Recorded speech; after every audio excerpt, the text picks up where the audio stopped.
Kweli tunamshukuru Mwenyezi Mungu, hatujapata matokeo tuliyoyakusudia na matokeo tuliyotarajia, lakini tunamshukuru Mwenyezi Mungu. Kwanza tumefanikiwa kuondoa ile syndicate ya kupoteza mara nyingi dhidi ya mpinzani mmoja, lakini furaha nyingine tuliyokuwa nayo ni ubora tuliokuwa nao katika mchezo wa leo. Ukiangalia dakika 90 zote tulikuwa bora sana tena sana.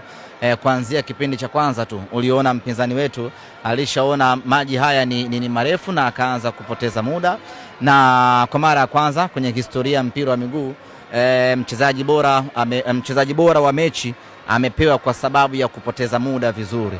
Hiyo tu ni ishara ya kwamba sisi hii leo tulikuwa kwenye ubora wetu wa hali ya juu kweli kweli.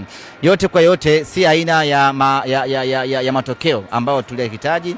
Mechi ya leo tulihitaji kupata ushindi, na of course tulistahili kupata ushindi kutokana na aina ya timu tuliokuwa nayo, namna ambavyo tumecheza mchezo wa leo, ubora tuliokuwa nao, namna ambavyo tuliweza kumdhibiti na kumkamata mpinzani, namna ambavyo tulikuwa kwenye ubora wetu wa hali ya juu. Bahati mbaya haikuwa hivyo.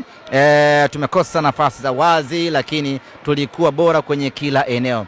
Goli ambalo limekataliwa na mwamuzi sijaliona vizuri mpaka nikaangalie marudio, lakini mashuhuda wa nje wanasema ni goli halali kabisa, halina kipengele cha aina yeyote ile. Yote kwa yote imemalizika namna hiyo, na sisi tunajivunia timu yetu.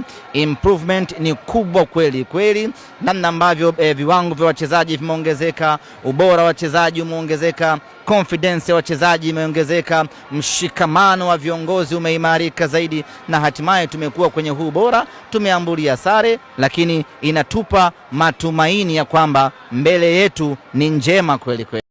Sio ambaye ameshinda dabi. Tumepata pointi moja, difference bao 5 kati yetu na wao. Huenda kuna timu nyingine zitaongeza gap ya point, lakini muhimu point 5 kati yetu sisi na Simba zibakia pale pale, ligi inaendelea. Alama moja inakupa unyonge, huzuni. Mimi leo sijapata huzuni yoyote.